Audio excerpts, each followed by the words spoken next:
그래도 좀 성격자 지수가 뭐 거의 최하위권에 속해 있는데 젠더 갈등은 사실 없다.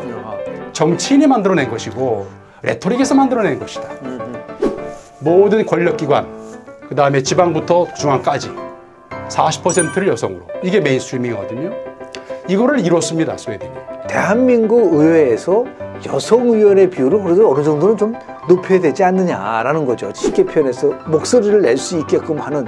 그래서 이제 여성 할당제라든지 아니면 전략공천이라든지 이런 것도 필요하다는 지적들을 많이 하고 있는데, 정치라는 거는 권력을 잡는 게 아니라 갈등을 조정하는 것이다라는 것을 다시 한번 우리가 강조를 하면서.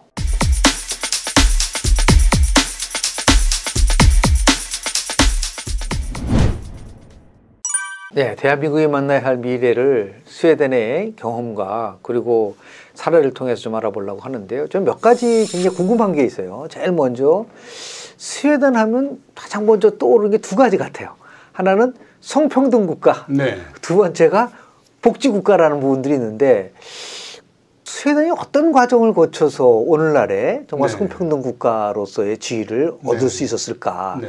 지금 보면은 국가 경쟁력 지수라든지 뭐 젠더 갭 인덱스, 성격차 지수, 국가 경쟁력 지수 모든 면에서 스웨덴이 가장 탑을 상위인데, 그 기초가 되는 것이 바로 남녀가 평등하게 기회를 얻어서 활동할 수 있다라고 하는 일종의 성평등 국가이기 때문에 가능한 게 아니라는 부분이 네. 많은데요. 교수님 보시기에 어떻게 해서 이제 스웨덴이 이렇게 괄목할 만한 성평등 국가를 만들 수 있었는지에 대한 그 비밀이 무엇인지에 대해서 좀 말씀 좀 해주시죠. 네. 뭐 비밀이라기보다도 제가 이제 그 좀 나름 고민하다 보니까 발견한 것은 하나 딱 있는데, 그것은 뭐냐면은 모든 나라가 국제 협약을 맺고 있습니다. 네. 그리고 국제 연합의 일원이죠. 유엔의 일원인데, 유엔이 좋은 프로그램들이 많습니다. 그렇죠. 아동 협약도 있고, 여성 협약도 있고. 네.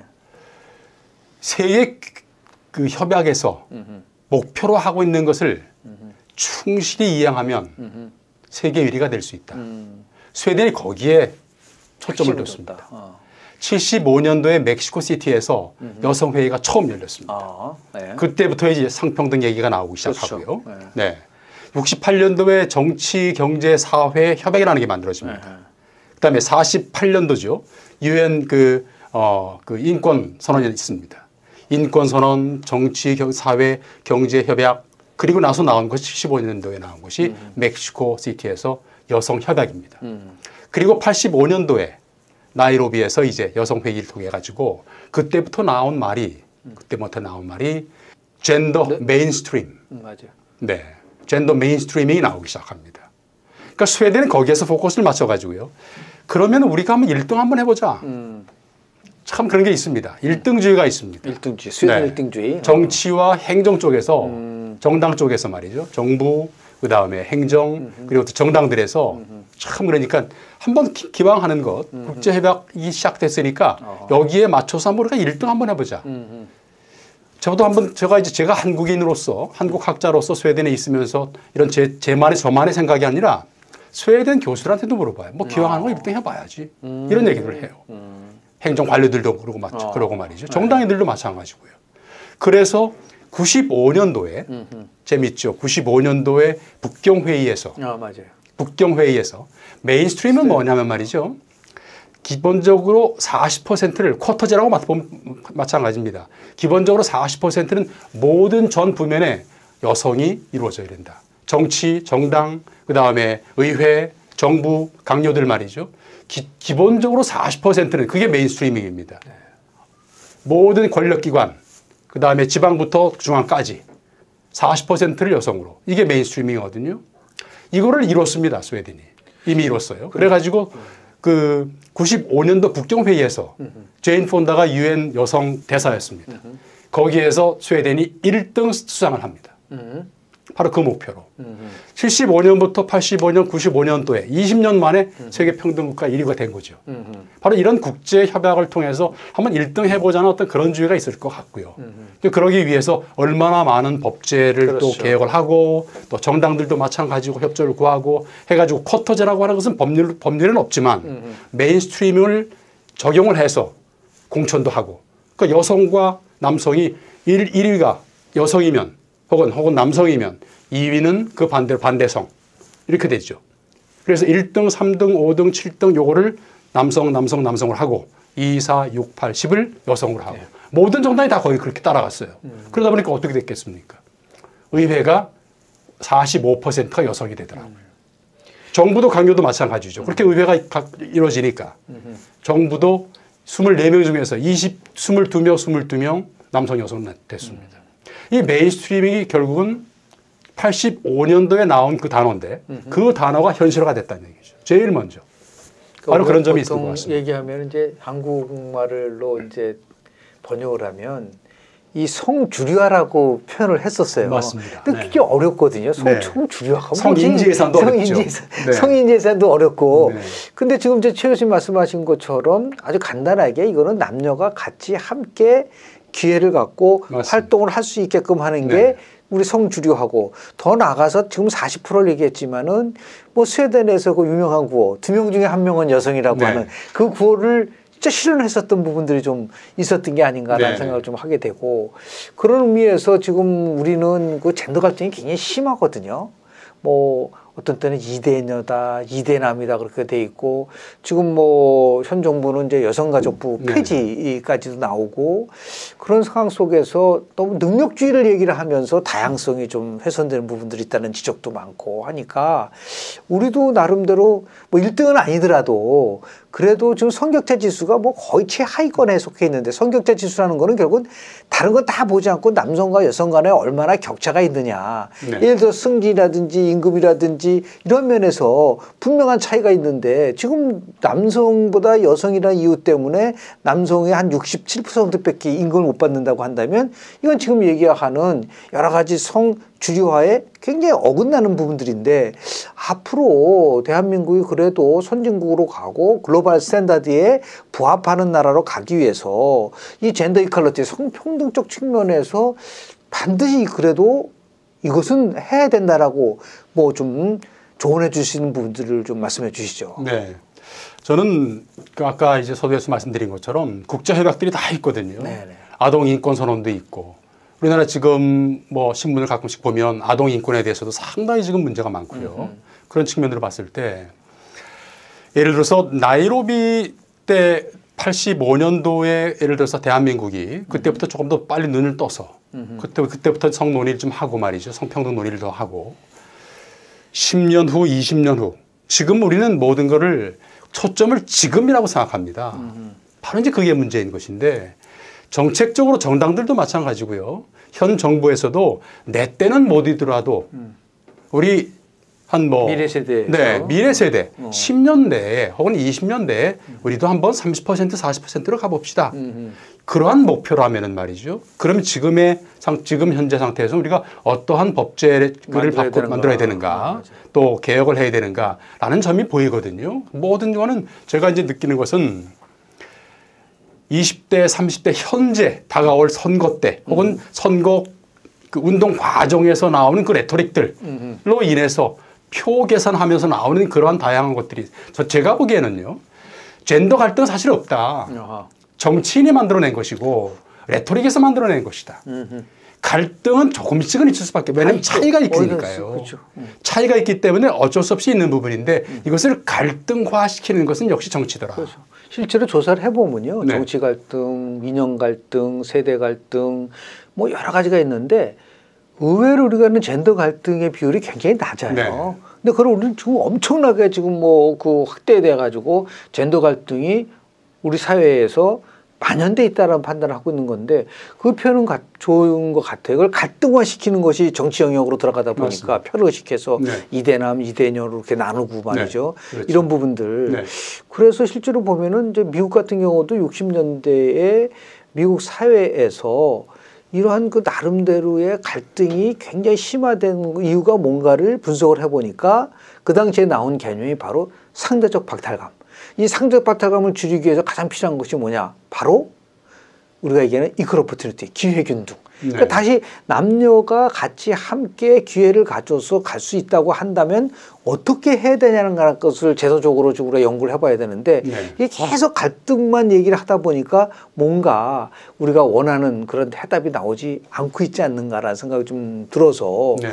그래서 이제 그것에 대한 첫 번째에 우리가 나름대로 정치적으로 해결할 수 있는 게 대한민국 의회에서 여성 의원의 비율을 그래도 어느 정도는 좀 높여야 되지 않느냐라는 거죠. 지금 여성 의원들이 20% 미만으로 있거든요.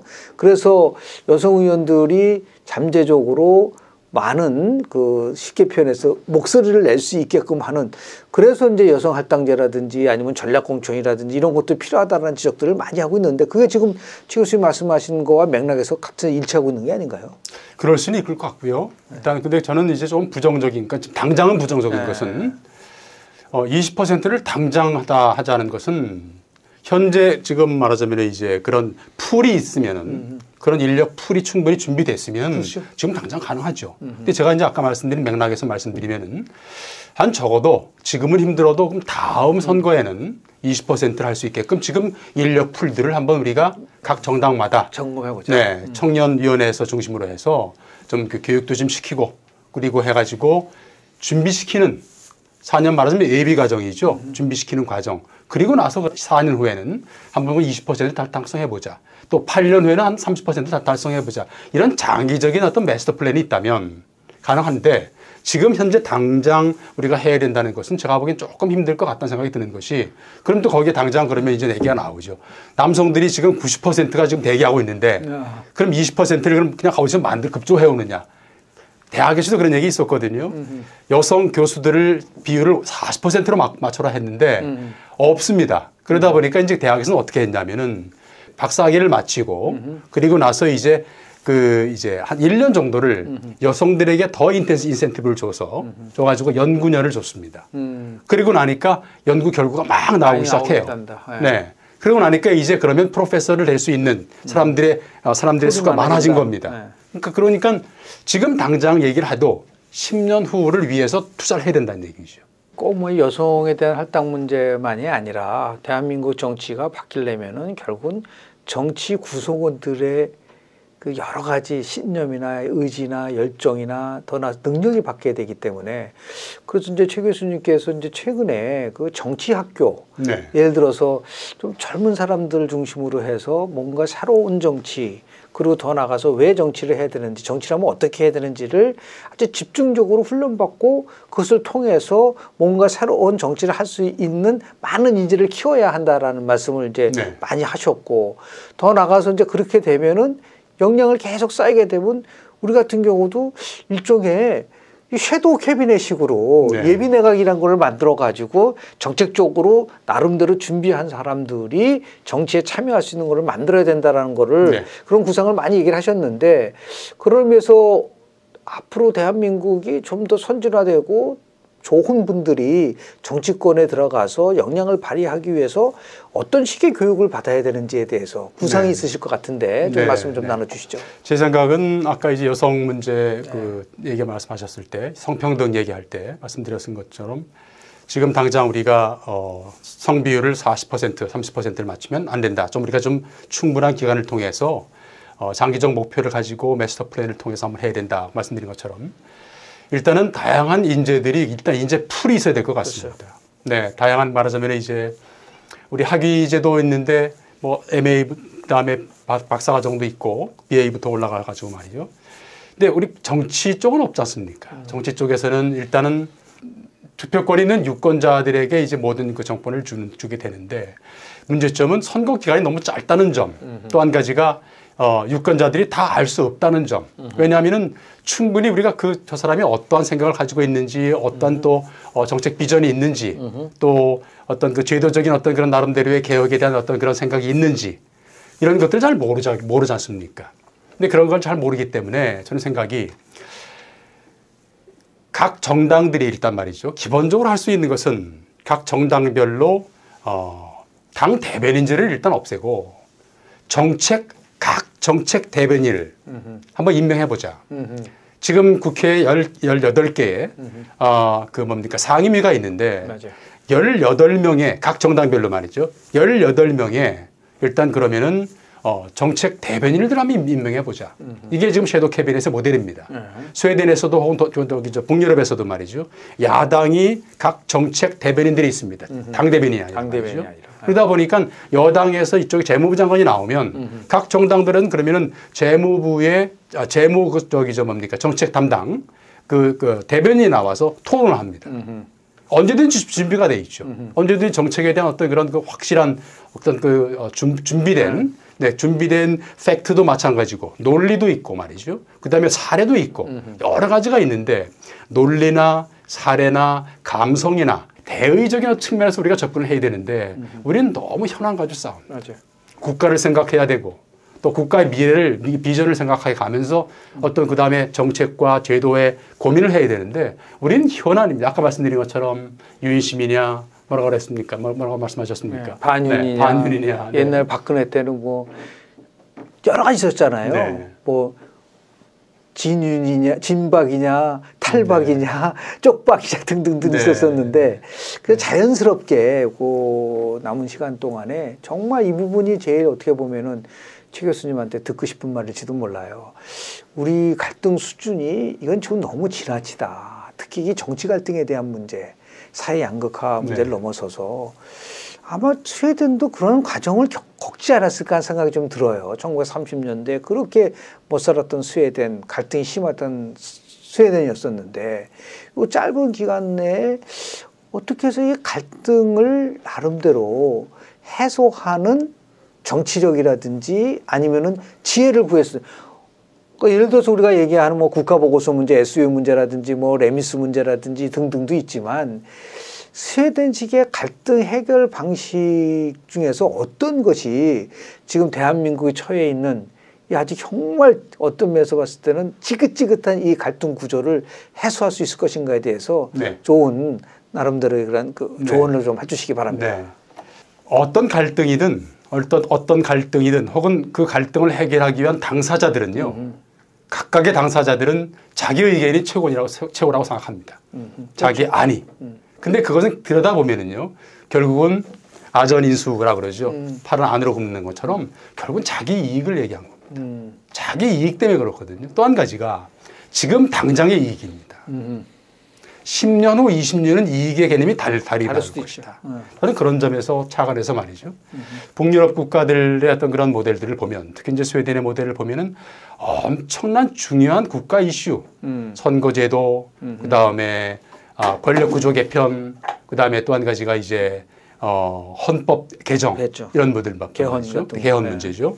이런 문제들은 그러니까 말하자면 여야에서 아주 첨예하게 대립되고 있는 그 이익을 정당들만 참가해서는 절대 해결을 못한다. 또 한 가지 지금 당장 1년 내에 혹은 내년 선거를 위해서라고 하면 절대 안 된다. 장기적으로 말이죠. 이번 선거는 그러면 우리가 그렇다고 치더라도 혹은 현재 그 선거 제도로 그냥 가더라도 4년 후를 우리가 반드시 우리 같이 해결합시다. 그러면 또 정당들이 끼면 또 말이 또 힘들어집니다. 왜냐하면 자기 또 이익을 고수해야 되기 때문에.